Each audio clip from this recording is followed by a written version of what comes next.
Carl Jung's most dangerous discovery wasn't about mental illness. It was about people who see everything others miss, and why this gift destroys them. In his practice, Jung worked with patients who had what he called differentiated perception. These weren't ordinary sensitive people. These were individuals who could read micro-expressions, sense hidden emotions, and spot psychological patterns that everyone else missed completely. They saw through fake smiles. They detected lies instantly. They felt the tension in every room before anyone else even noticed something was wrong. Jung called this discovery dangerous because these individuals often ended up isolated, exhausted, and unable to maintain normal relationships. Not because they were unstable, but because seeing everything came with a psychological cost that no one understood. Today, I'll show you Jung's most dangerous discovery about people who see everything, and why he believed this rare ability either destroys you or transforms you into something extraordinary. The patient who started it all. The case that revealed Jung's most dangerous discovery began with a patient in 1913. This was during Jung's own psychological crisis after breaking away from Freud. This patient represented what Jung would later call the rarest personality type. She had what he termed undifferentiated, intuitive perception. She could walk into any room and immediately sense the psychological atmosphere. Who was lying? Who was in emotional pain? Who was hiding resentment? Jung wrote, "The patient displays an extraordinary capacity for perceiving unconscious contents in others, but this faculty appears to cause her considerable distress rather than advantage. She couldn't make small talk because she saw through every social mask. She couldn't keep friendships because people felt exposed around her. She couldn't hold jobs because her presence disrupted the unspoken agreements that keep groups functioning smoothly." Jung realized something shocking. He wasn't treating mental illness. He was observing what happens when someone becomes too conscious, when perception becomes too sharp for social survival. He documented her describing people with startling accuracy. She speaks of others as if she has access to their private thoughts and hidden motivations. When I verify her observations through careful questioning, they prove remarkably accurate. This wasn't delusion or psychosis. This was consciousness so advanced it had become socially dangerous. The science behind the gift. Jung began investigating what he called participation mystique, a phenomenon where people with highly developed intuition become overwhelmed by unconscious material from others. Jung wrote, "There are those among us whose psychic apparatus is so finely tuned that they absorb not merely conscious communications, but the entire unconscious atmosphere of their environment." Modern research validates Jung's observations.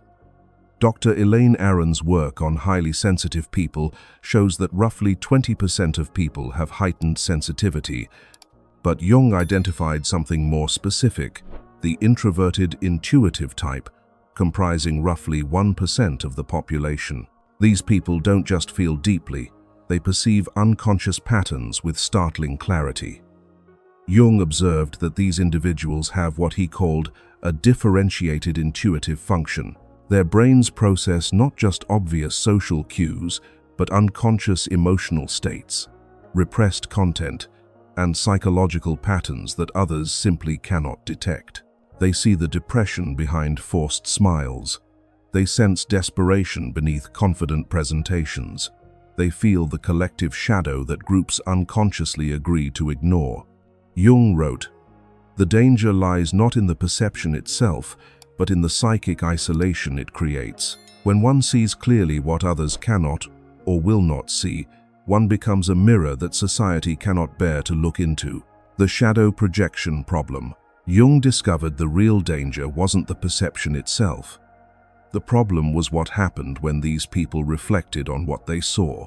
People with highly differentiated perception become targets for what Jung called shadow projection, where others unconsciously attack them for reflecting what they refuse to acknowledge in themselves. Jung wrote, "Nothing has a stronger influence psychologically on their environment and especially on their children, than the unlived life of the parent. But he discovered this principle extended to all relationships. When someone's shadow gets reflected through another person's clear perception, the unconscious mind has two choices: integrate the shadow or attack the mirror. Jung documented this pattern repeatedly. The person who sees clearly gets blamed for creating the problems they're merely observing.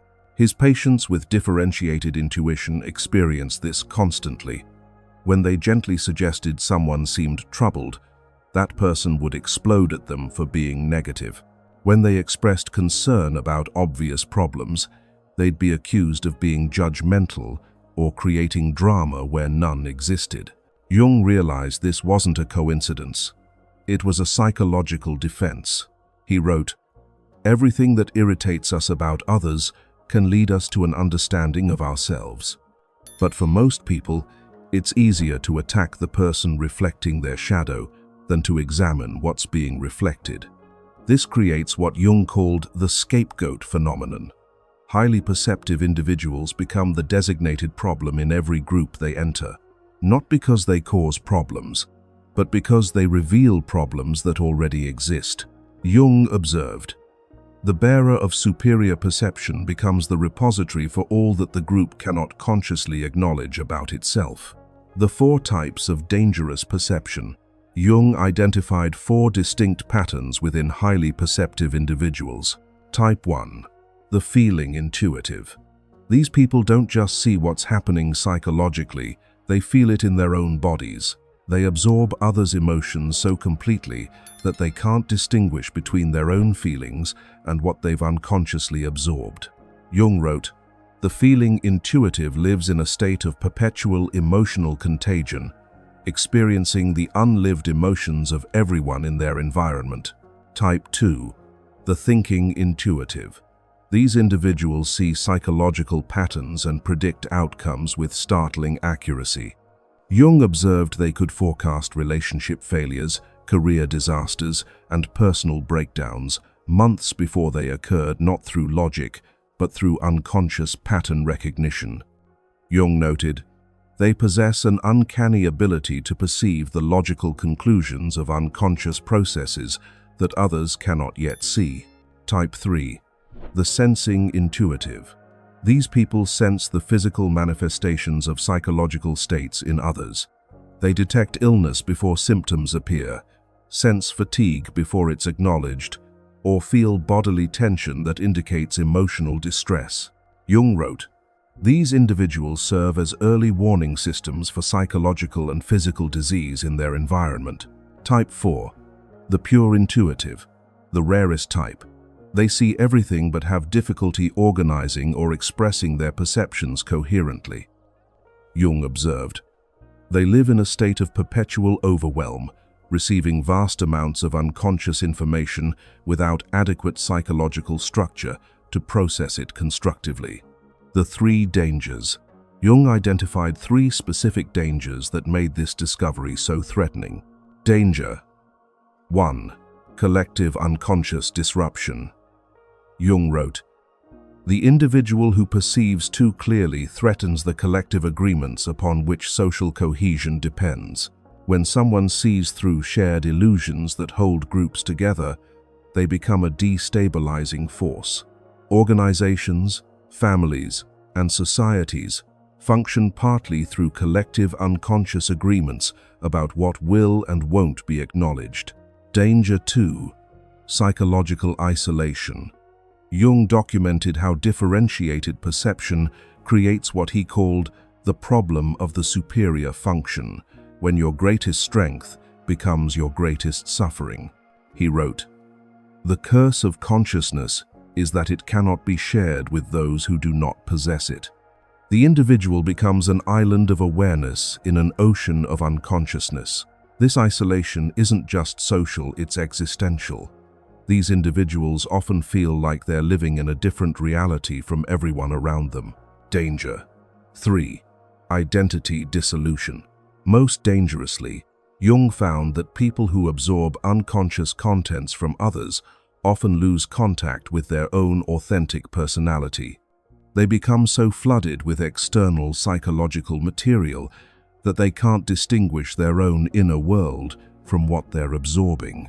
Jung called this participation mystique, a state where psychological boundaries dissolve and the individual becomes merged with collective unconscious contents. He wrote, "The danger is not merely social exile, but psychological annihilation, the complete loss of individual identity in favor of collective possession. The individuation process, from curse to gift, because unintegrated superior perception posed such dangers."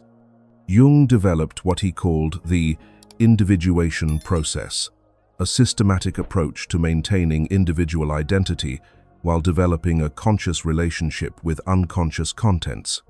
Phase 1. Recognition and differentiation. Jung taught his highly perceptive patients to first recognize when they were absorbing psychological material that wasn't their own. He called this conscious discrimination, the ability to distinguish between authentic inner experience and unconsciously absorbed external content. Jung wrote, "The first task is to establish what belongs to you and what belongs to others. Without this discrimination, there can be no individual development." The technique. Jung instructed patients to spend time in complete solitude daily, allowing absorbed material to settle so they could recognize their own authentic psychological voice. Phase 2. Shadow integration. Jung discovered that people who see others' shadows clearly often do so because they haven't integrated their own. The more you deny your own capacity for deception, selfishness, or cruelty, the more disturbed you'll be by seeing these qualities in others. Jung wrote, "Everything that irritates us about others can lead us to an understanding of ourselves, but only if we dare to look inward rather than remaining focused outward." Shadow integration means acknowledging that you contain every human quality you observe in others. This doesn't make you a bad person. It makes you a complete person who can see clearly without judgment. Phase 3. Conscious participation. The final phase involves what Jung called conscious participation in the collective unconscious, the ability to engage with others' psychological contents without being overwhelmed or losing your individual identity. Jung wrote, "The individuated person can serve as a bridge between conscious and unconscious, helping to make the unconscious conscious in others without sacrificing their own psychological integrity." Historical examples. Integration versus breakdown. Jung studied historical figures to understand the difference between successful integration and psychological breakdown. Nietzsche, unintegrated perception. Jung was influenced by Nietzsche's philosophy, but observed how his superior perception ultimately led to psychological collapse. Nietzsche could see through social, religious, and philosophical facades with devastating clarity. However, Jung noted that Nietzsche never learned to integrate these insights constructively. Instead of using his perception for healing, he wielded it as a weapon against society. Jung wrote, "Nietzsche possessed extraordinary insight into human nature, but he remained identified with his superior function rather than integrating it into a balanced personality." Meister Eckhart, successful integration. Jung studied the medieval mystic Meister Eckhart as an example of successfully integrated superior perception. Eckhart possessed what Jung called mystical intuition, the ability to perceive spiritual and psychological realities others couldn't access. But unlike Nietzsche, Eckhart channeled his insights into compassionate service. Jung wrote, "Eckhart transformed his superior perception into wisdom that could nourish others without overwhelming them. He saw clearly but spoke in ways that invited understanding rather than resistance." Jung's own journey.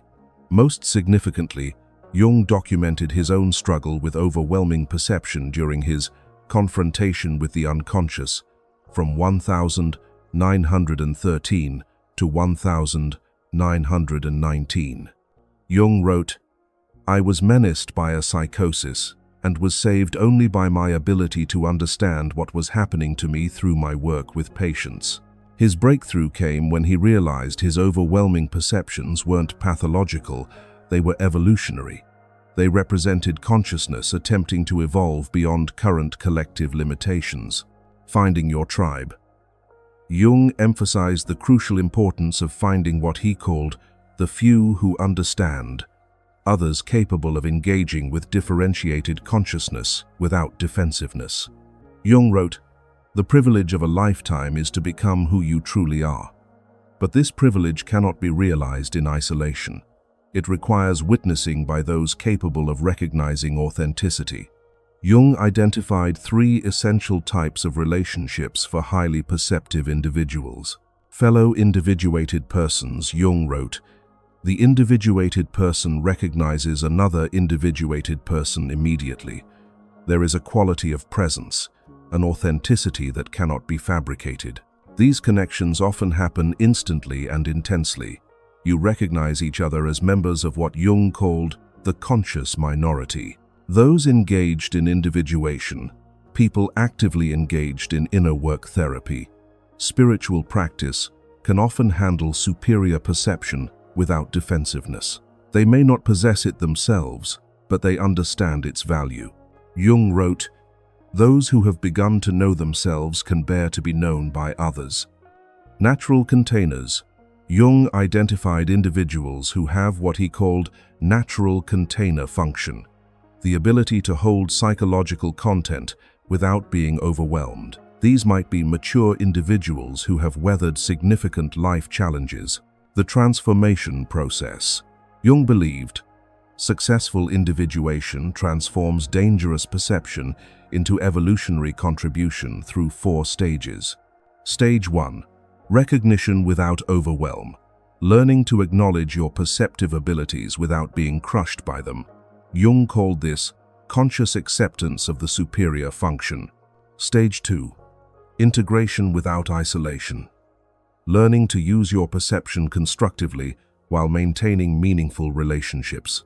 Jung called this social individuation, becoming authentically yourself while remaining connected to others. Stage 3. Service without sacrifice. Your perception becomes a gift you offer rather than a burden you carry. Jung called this conscious participation, using your abilities in service of others without depleting yourself. Stage 4. Legacy without attachment. Using your perception to contribute to collective consciousness evolution without attachment to whether others recognize your contributions. Jung observed, "The individuated person works for the future, not for personal recognition in the present." The evolutionary purpose. Jung believed highly perceptive individuals serve as what he called consciousness pioneers, people whose psychological development precedes collective readiness. Throughout history, individuals with superior perception appeared before collective consciousness was ready to integrate their insights. They served as advanced scouts for psychological territories humanity would eventually need to explore. Jung wrote, "What appears in the individual first as psychological insight later manifests in the collective as cultural transformation. The individual serves as a laboratory for consciousness experiments that will eventually benefit the whole." Jung's insight. The sensitive individual feels the collective problems first and most intensely. Their personal symptoms often reflect what the entire culture needs to address. The ultimate integration. At the highest level of development, Jung observed that individuals with superior perception learn to hold their abilities lightly, seeing clearly without attachment, accepting what they see, perceiving deeply without compulsion to fix everything. Jung called this the transcendent function, the ability to serve consciousness evolution naturally, without forcing or preaching, simply by embodying more conscious ways of being. The patient's transformation. Remember Jung's patient from 1913. After 3 years of working with Jung's individuation process, her life transformed completely. She learned to distinguish between her own psychological contents and what she absorbed from others. She found work as a counselor, where her differentiated perception helped troubled individuals. She built relationships with people who valued her insights rather than fearing them. Most importantly, she stopped experiencing her superior perception as a curse and began understanding it as what Jung called a gift requiring conscious development. Jung wrote about her transformation.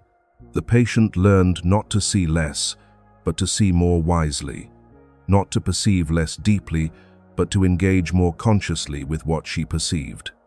Her gift remained intact, but her relationship to it became integrated rather than overwhelming. Your gift, your choice. This represents Jung's most dangerous discovery. Some individuals are born with consciousness that exceeds collective readiness. This advanced perception will either destroy them through isolation and overwhelm, or transform them into exactly what humanity needs for its psychological evolution. Your superior perception isn't a malfunction in your psychological makeup, it's an advanced feature of consciousness development. You're not broken because you see everything others miss. You're psychologically ahead of your time. The question isn't whether you should suppress your perception to fit in with collective unconsciousness. The question is whether you'll develop the individuation skills necessary to integrate your perception consciously. Jung's individuation method offers a path from dangerous isolation to conscious service, from overwhelming perception to integrated wisdom, from psychological curse to evolutionary contribution. You were born to see everything, not to suffer in silence, but to serve consciousness evolution. The world needs your insights, but it needs them delivered with the integration, wisdom, and strategic awareness that transform dangerous perception into cultural medicine. Your gift is not your burden. Your unconscious relationship to your gift is your burden. Learn to integrate it consciously, and you become exactly what Jung believed highly perceptive individuals were meant to be. Consciousness pioneers preparing humanity for psychological development that is inevitable but not yet obvious. Jung's most dangerous discovery wasn't that some people see everything. It's that most people who see everything never learn to use what they see wisely. The danger isn't in the perception itself, but in failing to develop a conscious relationship with extraordinary abilities. You are not too much for this world. You are exactly what consciousness evolution requires. The danger of seeing everything isn't that you see too much. It's that you might never learn to see with the integration and wisdom your gifts demand.